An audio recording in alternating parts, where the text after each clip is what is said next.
Hello, everyone. Welcome to PwC Tax Bite podcast series. My name is Peter, and I'm very happy that I can welcome three persons here in my virtual recording studio.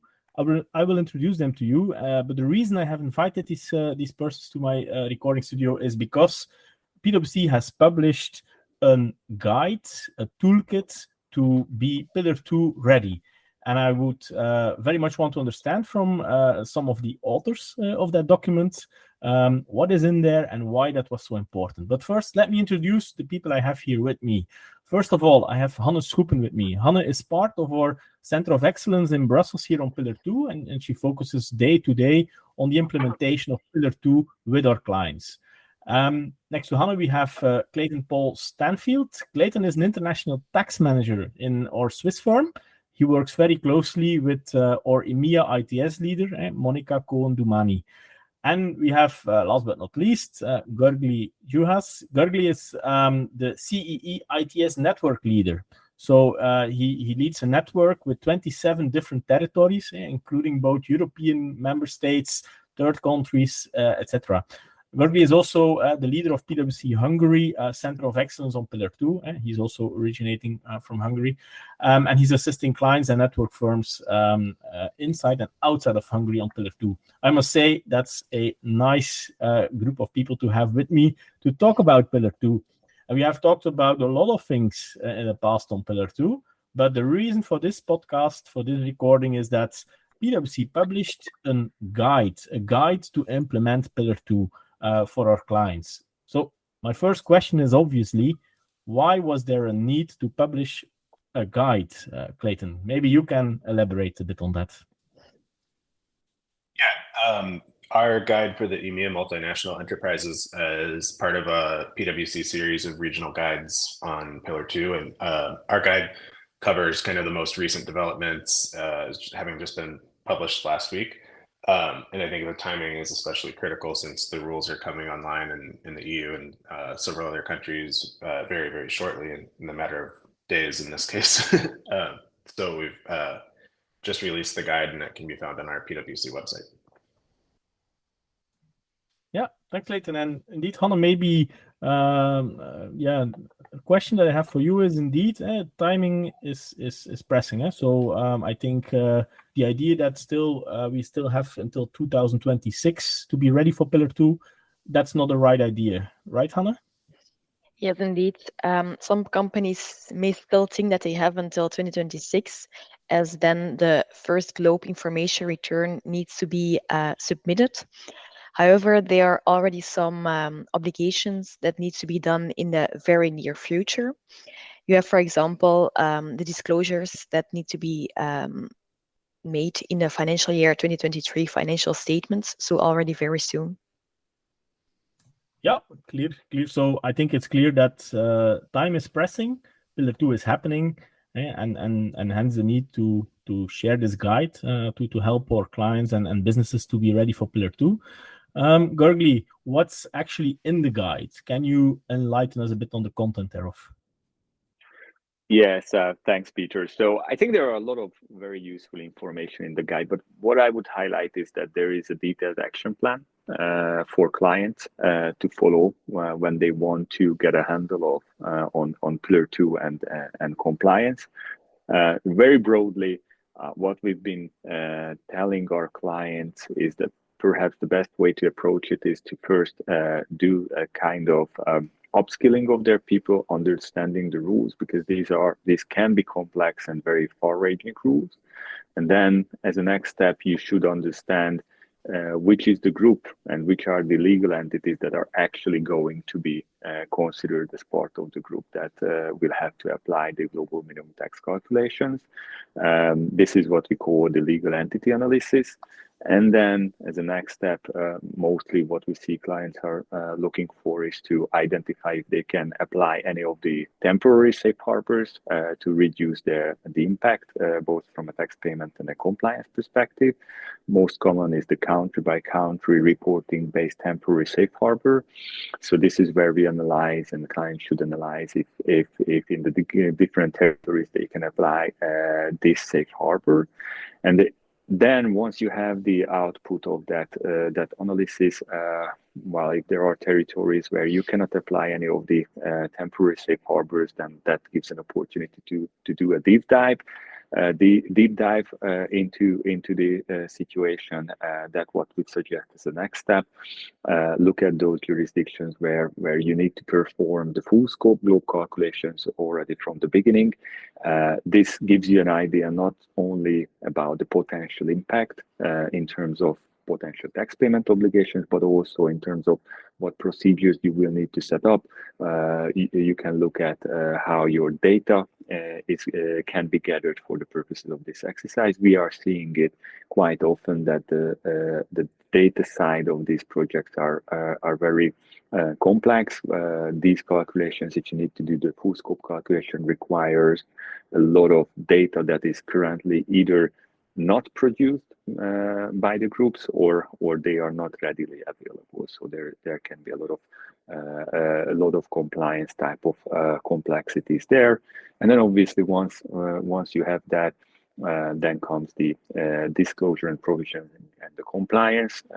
We are not there at this point of time. As you know, in most jurisdictions, these rules will take effect from next year, and the compliance will come likely only from 2026, depending also on how local legislations will implement that. But as Hannah mentioned, you will need to do some disclosures and provisionings in your financial statements, and interestingly, not just in your FY24 financial statement, but already in your FY23 financial statements. So again, I would just emphasize that you don't have too much time to deal with this. So if you haven't started yet looking at how this could impact your company, then I would urge you to do so. Yeah, thanks, Jordi. So I think in summary, the guide will provide for the audience basically an overview of the logical steps that one would take to become Pillar 2 ready. So I think it's probably a useful tool document, even for those of you who are already taking steps at this moment in view of Pillar 2. It could be a useful checklist to make sure nothing is overlooked in the process. And one of the first steps is the legal entity mapping. And Hannah, I think in practice, at least what I see is that's a step which is often a bit overlooked or not done in full detail. Yet it's a very crucial step to take, I think. What's your view on that? Yes, Peter, indeed, the legal entity mapping is key in the whole Pillar 2 calculation process. There are, in my view, actually three important reasons why this step is key. The first one is the fact that the legal entity mapping entails the qualification of the entity or the entities that will be liable for the payment of a top-up tax in their jurisdiction, being amongst others the ultimate parent entity, the intermediate parent entity, and the partially owned parent entity. The second reason is that if you do not take into account the relevant entities, then the ultimate Pillar 2 calculation can never be right. So if, for example, you take into account an entity that is in fact not a constituent entity for Pillar 2 and is thus not in scope, the globe income and the adjusted covered taxes of a certain jurisdiction of the group will be over or underestimated and will result in an incorrect jurisdictional globe ETR. Then the third one is linked to the jurisdictional blending, which is a key principle of Pillar 2. So the globe ETR is calculated on a jurisdictional basis, which means that the globe income or loss and the adjusted covered taxes of the various entities located in the same country are netted. And there are specific rules related to the determination of the location for Pillar 2 purposes. And the determination of the location of the constituent entity is also a key element of the legal entity mapping and might have a significant impact on your Pillar 2 outcome. So indeed, a very key step in your Pillar 2 process. Yeah, indeed. And one which is often somewhat overlooked and could result in significant issues afterwards. Okay, and Clayton, then, of course, country by country safe harbors are being applied, but not all countries will be safe harbored, probably in most groups. And PwC also published a data catalog, I think, with all the relevant data points for Pillar 2. So then companies will have to go through that one line by line, I assume, as the next step. Yeah, that's right, Peter. We mentioned this in the guide as well. The PwC has the data point catalog that kind of walks clients through all of the data points that are going to be required for the Globee calculation and for Safe Harbor. And I think one point to bear in mind is that our clients are already, spread pretty thin and have resource constraints, and these data challenges are complex and, as I said before, urgent. We'll have to start assembling the data in the format that it's needed, in 2024. So it's a good time to go ahead and look at the data point guide and also sensitize client teams to the data that's going to need to be collected and where they're going to find that. Yeah, that's right. And the data catalog can easily be retrieved on our Pillar 2 page, on our website.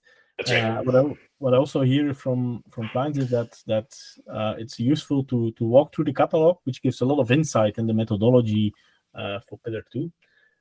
So I would invite everyone to take a look at the data catalog if you have not done that yet, I would say. Okay, I think, another challenge that I often hear is the fact that countries are implementing legislation. And I understand, Gergely, you told me that you see more and more in practice differences in implementation.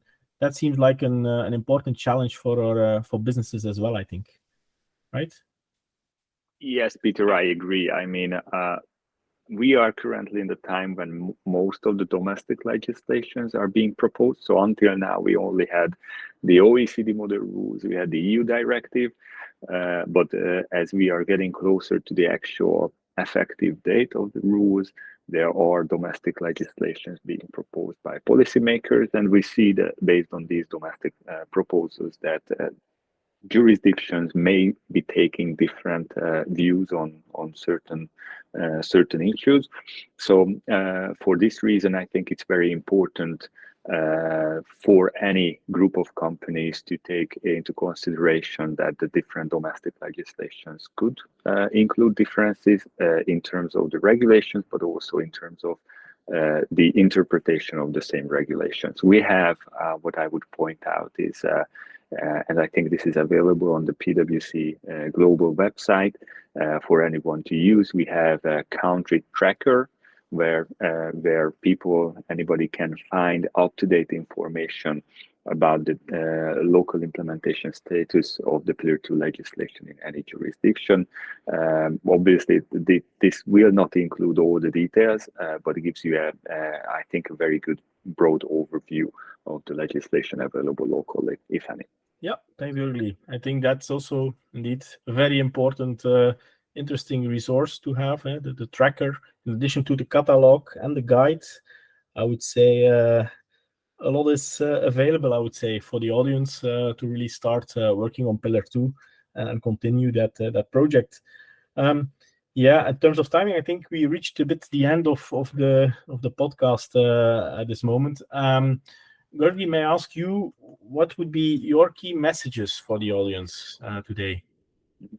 I think, Peter, maybe if I can say, I would highlight 3 different points. One is that it is really happening. It's coming from 2024 in most of the jurisdictions. So people really have to start dealing with this. Even though, as we've talked about it, maybe the first return will only be due in 2026, but that doesn't mean that you don't have other obligations, even from a compliance perspective earlier. So I think I would say that we are partly already running out of time if we haven't already started dealing with the Pillar 2 implementation. The second one is that I think, and this is probably the most complicated part of all of this, is that as companies are preparing to implement these rules and comply with these rules, jurisdictions are doing the same. So in many of the situations, we see that there are draft proposals which just came out. So we have to analyze that, and because of that, it's kind of like a little bit of a moving target, which makes it a bit more complicated to comply with this. But again, I don't think that is a reason to delay dealing with the rules, because we know that at least in the EU, it's going to be effective from next year. And also, I think it's an important element to point out that there are certain elections, there are certain temporary measures about which companies would need to make decisions before they transition into the new rules. So the later you start dealing with this, the less room you have to make decisions about these elections, and therefore you can get into a worse position. And finally, what I would also highlight is that in the Central Eastern European part of the world where I'm from, there are EU and non-EU jurisdictions. Obviously, the EU jurisdictions are mostly going ahead with the implementation because of the directive, although we know that there are 5 EU jurisdictions who are applying the derogation because they have less than 12 ultimate parent entities. So they will not be introducing these rules from 2024. But then the rest of the EU jurisdictions are introducing the rules. The non-EU jurisdictions, mostly what we see is that they are not yet introducing these rules. But it's very important. I've encountered this issue many times, that sometimes people think that if they are located in a jurisdiction, their entity is located in a jurisdiction which is not introducing these rules from next year, they think that these rules will not apply to them. This is not the case. If you have just one entity or permanent establishment in a country where these rules will apply from next year, the whole global operations of your company group will be subject to it. So the fact that locally your country has not published the domestic legislation yet, unfortunately, it doesn't mean that the rules could not apply to your group from next year. Thank you for that summary, Gorgli. I think it's probably very clear for the audience that the time is pressing, but there is also the silver lining, the materials that we have available, compared to the tracker, the guide we have published now. So in case of any questions, take a look at the materials, and in case of any questions, also don't hesitate to reach out to our Pillar 2 expert team, of which you will find the contact details in the guide. With that, I would like to thank you all for tuning into the podcast, but also the speakers, of course, Hannah, Gorgli, Clayton. Thank you very much for joining me today, and I would say stay tuned for more updates. Thank you.